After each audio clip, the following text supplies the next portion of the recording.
And this week, you're going to be hearing a lot about Ellen Greenberg, who will be talking with her parents every day this week. In the afternoon, we'll be dropping podcasts with that conversation around 6 p.m. Central every single day here on the feed. Hearing the absolute horror that they went through and their extreme struggles, I'd call it horror as well, trying to get justice for their daughter who was stabbed brutally 20 times, several times in the back and head. Yet Philadelphia medical examiner ruled it a suicide at the request of the Philadelphia PD. Excuse me a minute. Bullshit. Yeah, it's 100% bullshit. It is. I mean, it's one of the most obvious bullshit cases out there that they just refuse to touch and to correct and to go back and say, you know what, we fucked this up. Or you know what, maybe someone was getting paid off, which is where my assumption seems to go. This 911 call is what happened moments after Ellen Greenberg was, quote unquote, found in the apartment that she was sharing with her fiance at the time, Samuel Goldberg. He's the one who got in there and found the body and then called 911. He made a claim that he broke down the door. That's the big story that we've heard for quite some time, that he broke the door latch down and because it was latched from the inside and got in. He said there was a witness. The witness said otherwise. And there really isn't a lot of evidence, and there really never has been a lot of evidence to show that he truly broke that door down with the latch attacked. It would have been a very different scene had that truly been part of the story. But hey, it makes for a nice part of the story. Now, I should say Samuel has never been charged with anything. This murder was never investigated as a murder. It was looked at as a suicide. And Samuel has moved on with his life. He's now remarried, and I believe he works in television. But that's where that sits. You can hear our conversation, like I said, with the Greenberg family about their interactions with him after this all took place, or their lack thereof interactions with him after this all took place, and their frustrations with just simply trying to get the cause of death adjusted to be what it should be, either undetermined or homicide. But that's been a very sticky and money-ridden subject of the people who need to change that, who won't. So we're bringing a lot of awareness to it this week on the show. There's a petition you can sign if you want to try and do your part. There's a phone number you can call, as well as email to make your voice be heard. You can find those in the episode description of this show. We're going to go through the 911 call. They usually tells us a lot about the mental state of an individual or emotional state of an individual. So put yourself in the position of being out, working out, coming back home to find the woman that you love, that you are engaged to, dead with 20 stab wounds. Let's go to the call. Help! I need a murder now. I just walked to my apartment. My fiance's on the floor with blood everywhere. What is the address? 4601 Flat Rock Road. Please come. Help. 4601 Flat Rock Road. Is this a house or apartment? Oh no. Oh no. Apartment. It's an apartment. What apartment number? Please hurry, please. Where is she bleeding from? I don't know. I can't tell. So you have to calm yourself down in order to get you some help. I'm sorry. I don't know. I'm looking. Then the switch is flipped. So he kind of goes from the, I'm going to kind of talk inaudibly every random few moments, and then, okay, sorry, I'm good. Looking at her right now. I can't see anything. There's nothing broken. She's bleeding. Ellie. You don't know where she's bleeding from? Can't tell where the blood's coming from? I think her head. I think she hit her head, But it's everywhere. Okay, it's everywhere. She might have fallen. Do you know what happened? She may have slipped. There's blood on the table. Her face is a little purple. Okay, hold on for rescue for her. Keep in mind, 20 stab wounds. 20 stab wounds, and wasn't the knife still in her? Yes, there's still a knife protruding from her, but she might have slipped and hit her head. You know, it's a little purple. Continuing on. On the phone.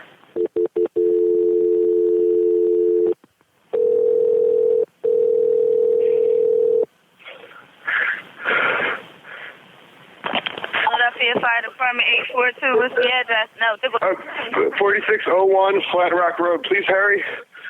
4601 Flat Rock? Yes. What's wrong? I went downstairs to go work out. I came back up. The door was latched. Notice this is interesting. In an emergency situation, you don't necessarily, have to tell your whole alibi.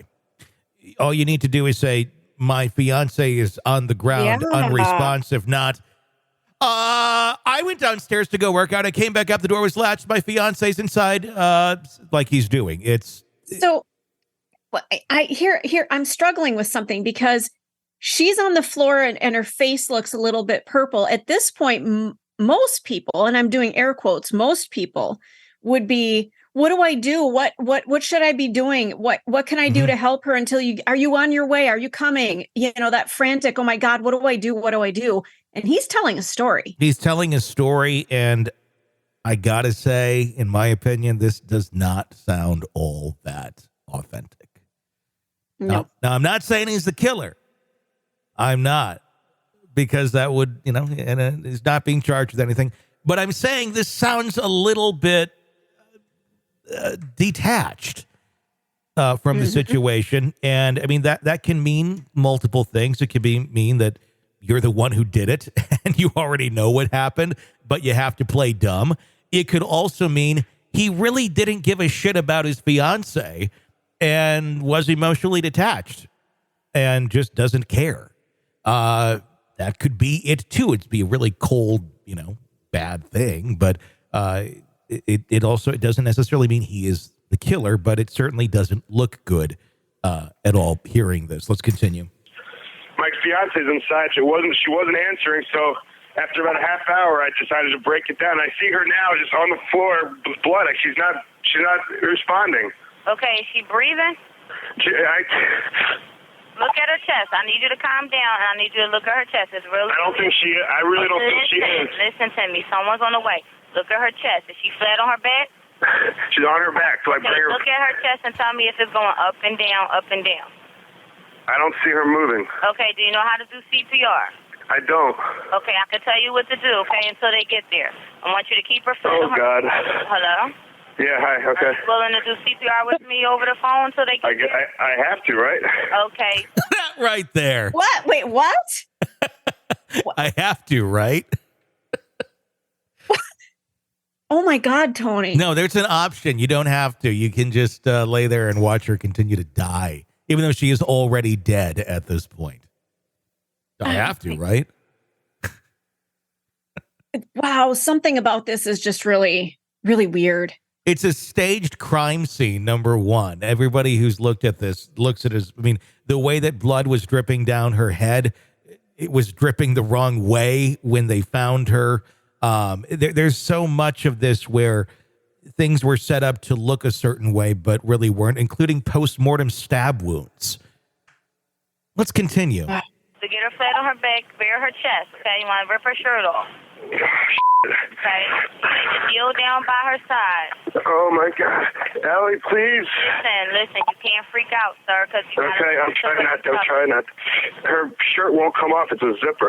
Oh, my God. She stabbed herself. Where? She found a knife. Oh, no, her knife's sticking out. Her what? What? There's a knife sticking out of her heart.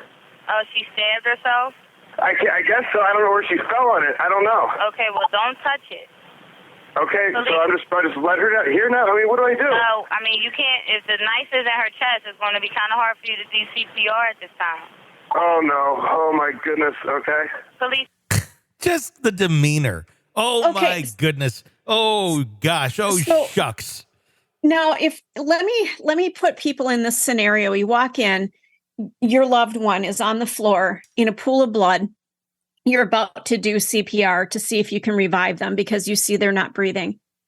You find stab wounds as you peel their shirt open to find their sternum to do proper compressions. And a knife. And you see stab wounds. And the first thing you say is, she stabbed herself instead of, oh my God, she's been stabbed. Your first response is, somebody fucking stabbed my loved one. Well, not she stabbed herself. Exactly. I mean, how often do people stab themselves, number one, on purpose? Exactly. She fell on the knife. Yeah, because that happens a lot, too. There just happened to be 20 times? a large knife protruding from the floor, which she fell on 20 times.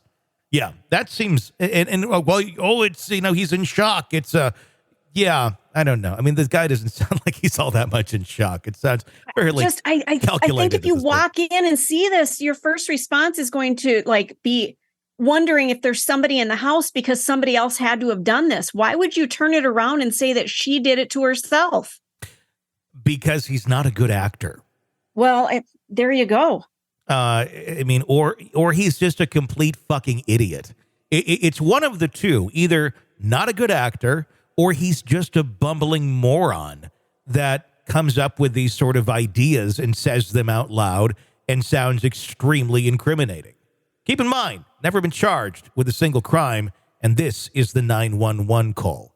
I guess the police are assuming he's a bumbling idiot, while the rest of the world listens and goes, I don't know about that assumption. Let's continue. Switch operator. 277.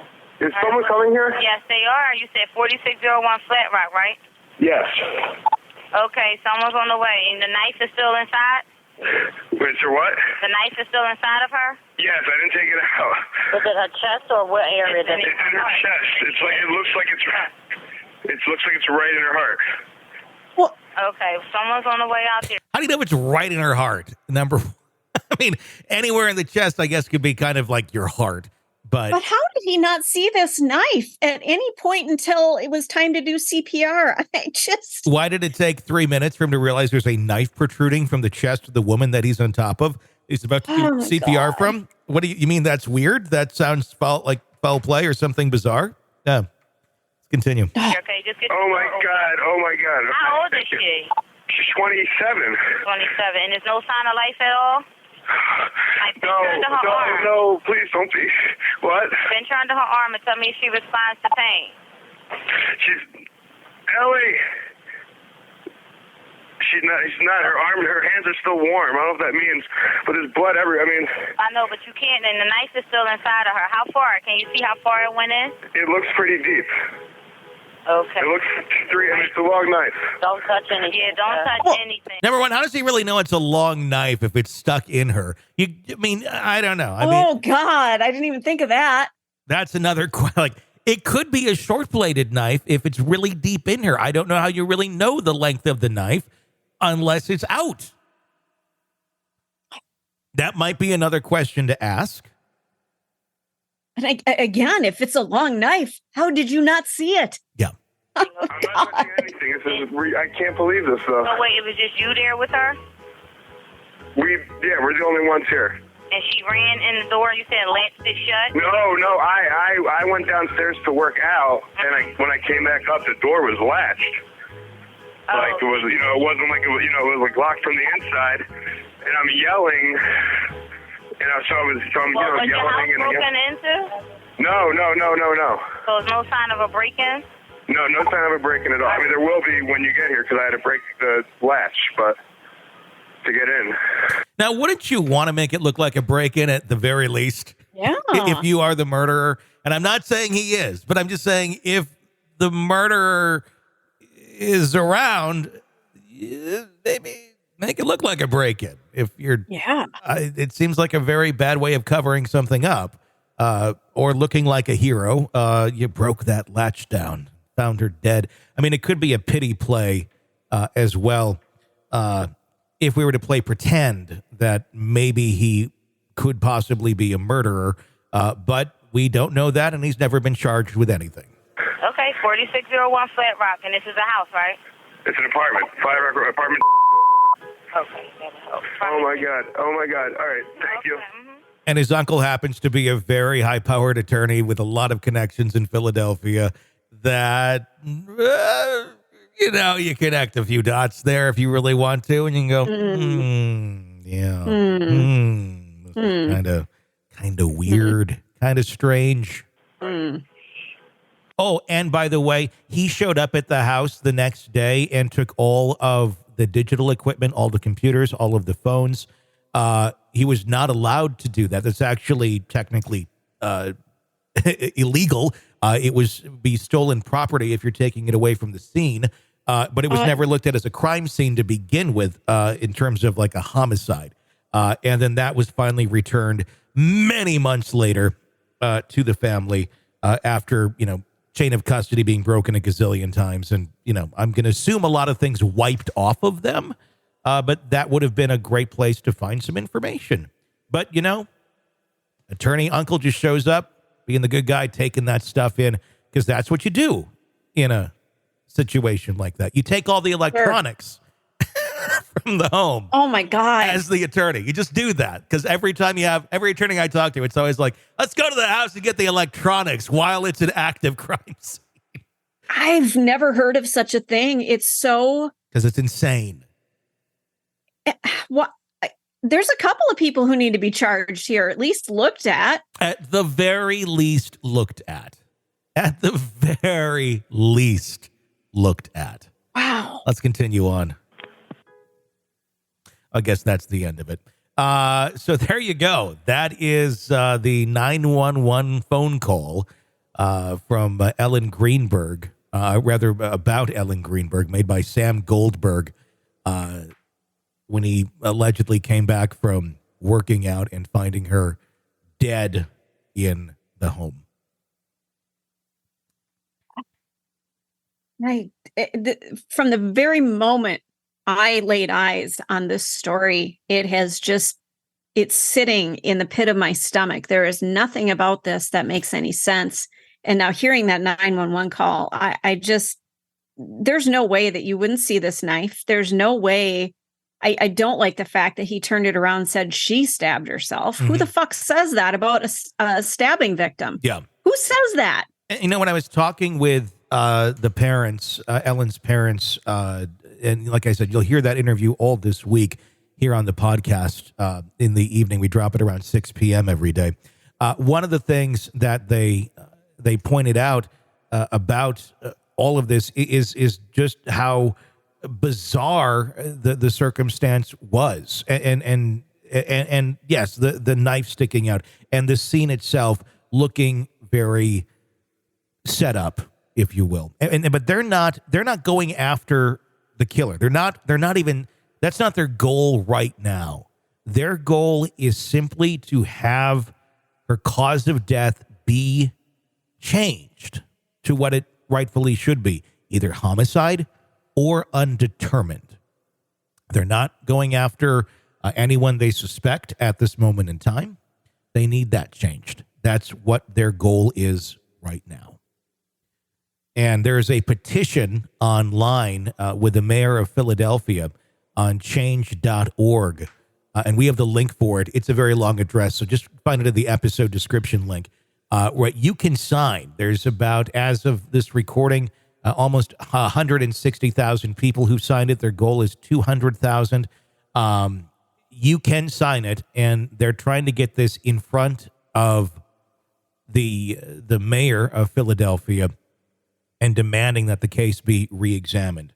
Now, will that happen, even with a bunch of signatures, when everyone is super connected? I don't know. But there's a lot of movement on this and a lot of public outcry as of late that something be done, because this is completely insane. You sign that petition.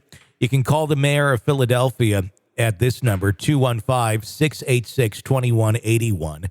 That's 215-686-2181. The phone number also in the description, as well as the email. Now, of course, emails are very easy to just filter out, and I'm going to put money on that there's probably a filter there already for this case, where it's like, I would bet. It's like trash, go to the trash, go to the trash. So email if you want, but I think signing that petition and blowing up their phone might be a little more effective. So if you'd like to seek justice for Ellen in a way, here's a way that you actually can, other than just going on social media and going, well, that's fucking crazy. Sign the petition and blow up the phone line. 215-686-2181. 215-686-2181. 2181. You're locked into the Hidden Killers podcast. Want more? Start binging on all of our true crime podcasts right now through Apple Podcasts and get an ad-free experience when you sign up to be a True Crime Today Premium Plus member exclusively on Apple Podcasts. More of the Hidden Killers podcast dropping soon. Press subscribe now.